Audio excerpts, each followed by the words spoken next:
السلام علیکم ورحمۃ اللہ وبرکاتہ۔ الحمدللہ رب العالمین والعاقبۃ للمتقین والصلاۃ والسلام علی رسولہ الکریم۔ محترم حضرات، آج 22 اکتوبر 2020 ہے۔ سوال جواب کی نشست ہے۔ جو سوالات شام 5 بجے تک آئے ہیں ان کو ضرور شامل کیا گیا ہے۔ پوچھا گیا ہے کہ مولانا صاحب، میری بیوی بہت منع کرنے اور نصیحت کرنے کے باوجود بھی کہہ رہی ہے کہ بچے کا برتھ ڈے میں ضرور مناؤں گی، میں کیا کروں؟ ایسے وقت پہ اللہ اور اس کے رسول کو بڑا ماننا ہے تو ان کی بات ماننا، بیوی کو بڑا مانتے ہیں تو ان کی بات ماننا۔ ایسے ہی موقع پر یہ سمجھ میں آتا ہے کہ آپ کے اندر دینداری کتنی ہے۔ سیدھی سی بات ہے۔ پوچھا گیا ہے کہ میرج ہال کرائے پر دینا یا بنانا میرج ہال، جبکہ وہاں پر ڈانس بھی ہوتا ہے، میوزک بھی چلتی ہے، تو کیا میرج ہال کا کرایہ لینا جائز ہے؟ دیکھیں، میرج ہال کا جو اصل مقصد ہے وہ شادی ہے۔ اب اس میں کوئی آدمی ڈانس کرے، کوئی آدمی میوزک کرے تو اس سے مالک کے اوپر کوئی فرق نہیں پڑتا ہے، لیکن مالک کو احتیاطاً یہ چاہیے کہ جب وہ کرائے پر دینے لگے تب وہ لوگوں سے کہے کہ دیکھو بھائی، ہمارا یہ اصول ہے۔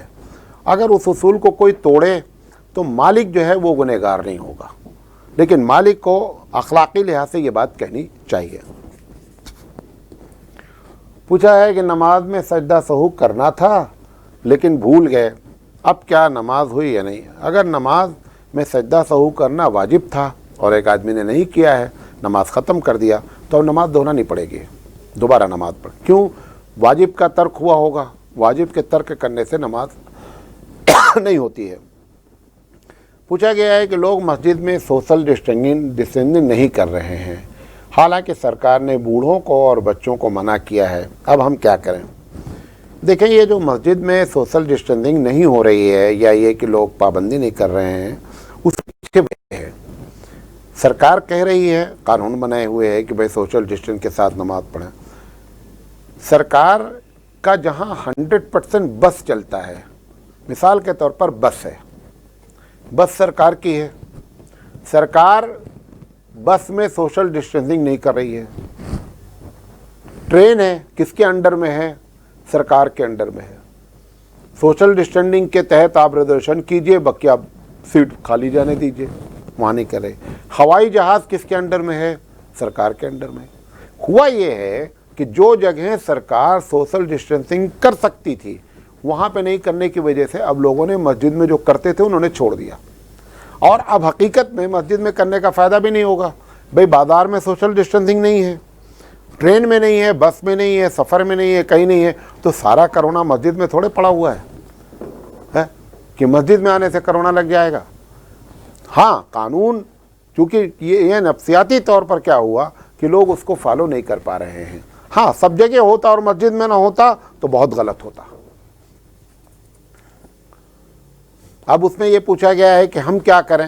اگر آپ کا دل مطمئن ہے کہ میں مسجد جاؤں گا، آپ سوشل ڈسٹینس کے تحت نماز پڑھ لیجئے جا کر کے۔ اگر وہ لوگ نہیں کر رہے ہیں، آپ اس صف میں کھڑے ہی نہیں ہوئیے، آپ آخری والی صف میں کھڑے ہو جائیے، ختم بات۔ بہرحال اب مسجد جب کھل گئی ہے تو یہ عذر کافی نہیں ہے، بلکہ مسجد جانا چاہیے۔ پوچھا گیا ہے کہ غسل کے واجب ہونے پہ اور فرض ہونے میں کیا فرق ہے؟ کوئی فرق نہیں ہے، دونوں ایک ہی لفظ ہیں، واجب ہونا، فرض ہونا ایک ہی لفظ ہے۔ پوچھا گیا ہے کہ بعض لڑکیاں اپنے ہاتھ اور پیر کے بال بناتی ہیں، یہ جائز ہے کہ نہیں؟ دیکھیں، بال دو طریقے کے ہوتے ہیں، لڑکیوں کے ہاتھ میں یا لڑکوں کے ہاتھ میں۔ لڑکوں کے ہاتھ کی بات تو نہیں، لڑکیوں کے ہاتھ کا مین ہے مسئلہ، اور پیر میں۔ جب بچیاں پیدا ہوتی ہیں تو ماؤں کو اس بات کا خیال رکھنا چاہیے کہ بچیوں کو اپٹن اگر لگائیں رگڑ کے، تو جب بڑی ہوں گی تو وہ روئیں زیادہ نہیں نکلیں گے۔ اپٹن سرسوں کا پاؤڈر وہ بنایا جاتا ہے، پیسٹ، اور خوب رگڑ کے ملا جاتا ہے، جیسے میل نکالی جاتی ہے۔ اگر وہ ہم لوگوں کے گاؤں میں بہت زیادہ وہ اس سے بچوں کو کی تندرستی بھی ہوتی ہے، کیونکہ رائی ہوتی ہے، اس کو پیس کر کے وہ ملا جاتا ہے۔ اگر وہ شروع میں 6 مہینے تک عورتیں اپنے بچوں کو ملیں، خاص کر لڑکیوں کو، تو وہ پھر رویاں نکلے گا ہی نہیں، ان کو بنانے کی ضرورت ہی نہیں پیش آئے گی۔ وہ اس وقت عورتوں کو جن کو نہیں معلوم رہتا ہے یا لاپرواہی ہو جاتی ہے نکلتا ہے۔ بہرحال اگر وہ دیکھنے میں خراب لگ رہا ہے تو اس پر فتویٰ ہے کہ وہ اس کو بنا سکتے ہیں۔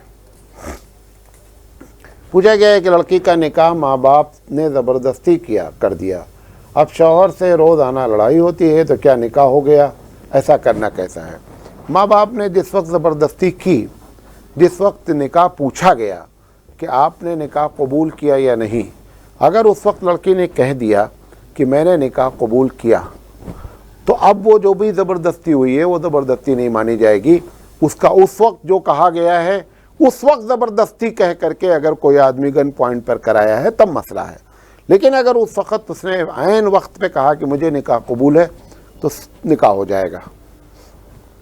پوچھا گیا ہے کہ اگر بچہ جو ہے وہ اسقاط ہو گیا 3 مہینے کا تو ہمارے علاقے میں کہ 21 دن کا غسل کرنا چاہیے۔ 21 دن کا غسل کوئی چیز نہیں ہے، یہ لوگوں نے اپنے طرف سے بنا رکھا ہے۔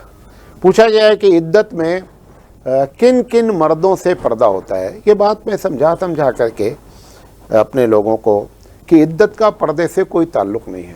معلوم نہیں کیوں جیسے ہی عورت بیوہ ہوتی ہے تو پورے محلے والے رشتہ دار نہیں فلاں سے بات نہیں کرو، فلاں سے پردہ کرو۔ بھئی نہ بات کرنا منع ہے نہ پردہ کوئی الگ سے ہوا ہے۔ جو پردہ شریعت نے پہلے دیا ہے وہی پردہ شریعت نے بعد میں بھی دے رکھا ہے۔ لہذا کن کن سے پردہ؟ جن سے پردہ ہے ان سے پردہ ہے، جن سے پردہ نہیں ہے ان سے پردہ نہیں ہے۔ عدت کی وجہ سے کوئی پردے میں آگے پیچھے نہیں ہے۔ پوچھا گیا عدت ختم ہونے کے بعد عورت کیا کرے؟ ارے عدت ختم ہونے کے بعد عورت XYZ بن جائے۔ اب یہاں پہ لوگ کیا کرتے ہیں کہ کوئی فنکشن کرتا ہے تو کوئی گھر بلاتا ہے تو کوئی، سوال یہ ہے کہ اللہ تعالیٰ نے اس کو غم میں رکھا 4 مہینہ 10 دن ہیں، جب آپ فنکشن کر کے بتانا چاہتے ہیں کہ یہ ہمارے اوپر بہت بڑا ظلم ہوا ہے، یہ تو اللہ کے قانون کے خلاف بات ہو گئی۔ عام جیسے ہوتا ہے کچھ بھی نہیں، نہ کوئی فنکشن ہے نہ اس کی وجہ سے کوئی اس کے لیے اسپیشل دعوت ہے، کچھ بھی نہیں ہے۔ پوچھا گیا ہے کہ ایک شخص کا انتقال ہوا ہے، اس کی ایک بیوی ہے اور ماں ہے اور باپ ہے، وراثت کیسے تقسیم ہوگی؟ یہ مسئلہ ایک ٹپیکل مسئلہ ہے جس میں مرنے والے کے بیوی، ماں اور باپ موجود ہوں تو ایسی شکل میں ماں کو بیوی کو پہلے حصہ دے دیں، اگر شوہر ہوتا تو شوہر کو حصہ دے دیتے، دینے کے بعد جو بچے گا، مثال کے طور پر بیوی کو 25% دیا، اب دینے کے بعد بچا کتنا؟ 75 کا 1/3 ماں کو دے دیجئے، ٹوٹل کا نہیں، 75 کا 1/3 ماں کو دے دیجئے تو 1/3 ہو گیا 25%۔ اب بچا کتنا؟ 25 بیوی کو چلا گیا، 25 ماں کو چلا گیا، بچا 50 باپ کو چلا جائے گا۔ پوچھا گیا ہے میری بہت سی نمازیں قضا ہوئی ہیں، قضائے عمری کا آسان طریقہ کیا ہے؟ قضائے عمری کا آسان طریقہ قرآن حدیث میں کہیں لکھا نہیں ہے۔ یہ ایک الگ بات ہے کہ دیکھا تو بہت دیر سے سو رہے ہیں، مجھے الجھن ہونے لگتی ہے، پھر میں تقریر نہیں کر پاتا، اتنا گہرا سوتے ہیں کہ خواب نظر آنے لگتا ہے۔ اچھا، پوچھا ہے میری بہت سی نمازیں قضا ہیں تو قضائے عمری کا آسان طریقہ، کوئی عالم قضائے عمری کا آسان طریقہ اگر قرآن حدیث میں لکھا ہوتا تو بتاتا۔ یہ فقہا نے بیان کیا کہ آپ کے اوپر جو نماز قضا ہے آپ اس کو ادا کریں، اور اس میں بھی زبردست اختلاف ہے۔ کچھ لوگوں کا کہنا یہ ہے کہ آپ تو ایک مرتبہ توبہ کر لیں اور نماز نہ چھوڑیں کافی ہے، کچھ لوگوں کا کہنا ہے نہیں، ہر حال میں جتنی نمازیں چھوٹی ان کی قضا کرنی چاہیے۔ بہرحال بہتر یہ ہے کہ آدمی سے جو ہو سکے قضا کر لے۔ اب اس کے لیے طریقہ کیا اختیار کیا جائے؟ قرآن حدیث میں تو لکھا نہیں ہے۔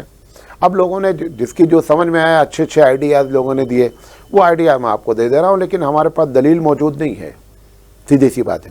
ایک آئیڈیا یہ دیا گیا کہ آپ کوئی بھی نفل نماز نہیں پڑھیں، اور جب نفل کی نیت کریں تو فرض کی نیت کر لیں، کیونکہ نفل سے بہتر ہے کہ آپ اپنی قضا پوری کر لیں۔ ایک یہ ہے۔ اچھا، اب جیسے فجر میں نفل ہی نہیں ہے، فجر میں نفل ہی نہیں ہے تو اس میں کیا کیا جائے؟ تو لوگوں نے کہا کہ وہ سنت جو پڑھ رہے ہیں اسی میں فرض کی نیت بھی کر لیں۔ یہ بھی آسان طریقہ لوگوں نے بیان کیا۔